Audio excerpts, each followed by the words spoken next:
Here's what I found interesting this week. Up first, Sony stops the production of recordable Blu-ray discs, along with other formats. M4 Mac Mini owners rejoice. There are several inexpensive SSD upgrade options on the market, and Deepseek makes a big splash in the burgeoning AI industry, and I'll show you how I'm testing it out. Let's get into this week's Quick Take.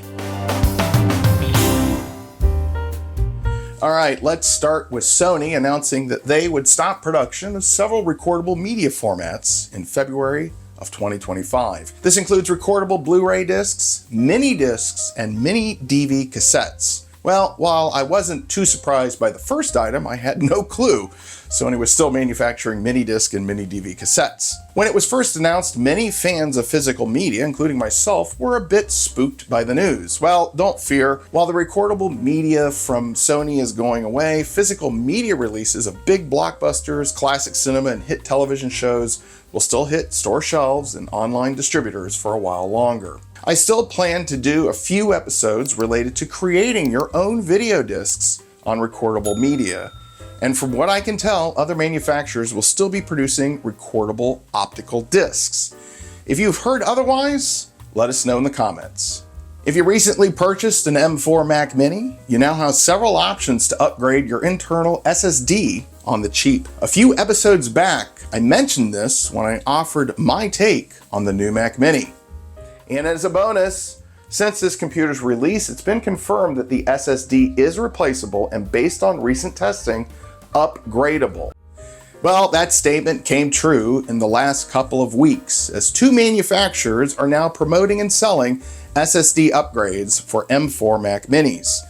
With prices around $260 to $300 US for a 2 terabyte upgrade, you could save hundreds of dollars compared to what Apple charges for their higher capacity drives. Jeff Geerling and other YouTubers have already painstakingly demonstrated the upgrade process and all that's involved. Just know this before you dive in and purchase one of these upgrades: you will need a second M series Mac to get the SSD set up on the upgraded Mac Mini. I haven't heard of any issues, so this upgrade looks promising. Also of note, these upgrades are not compatible with Mac Minis that have the M4 Pro processors, or at least when I recorded this episode, none were available. Finally, a new LLM, which stands for Large Language Model, was released from Deepseek called Deepseek V3. This model from the China-based company appears to rival, if not best, other LLMs from OpenAI, Meta, and others. Along with the low investment costs, not so current hardware used to develop it, and offering API services at a discount, the stock markets sent the value of some tech companies down by quite a bit. However, since the news broke, there are now reports that the smaller capital investment might not be as small as first believed. In addition, there are concerns about security as well as propaganda, even some discussion of banning the application in some countries. Have you wanted to try out an LLM to see what all this is about? Well, I might have a solution for you. The tool I dabble with is called GPT4All from Nomic, and they just released an update to their application and also offer Deepseek R1 as one of the downloadable LLMs. No, Nomic is not sponsoring this video, it's just a tool I found that you might also find interesting. After the application is downloaded and installed, you can add any number of LLMs to try out. Of course, the speed of the conversation is dependent on the computer hardware you are running.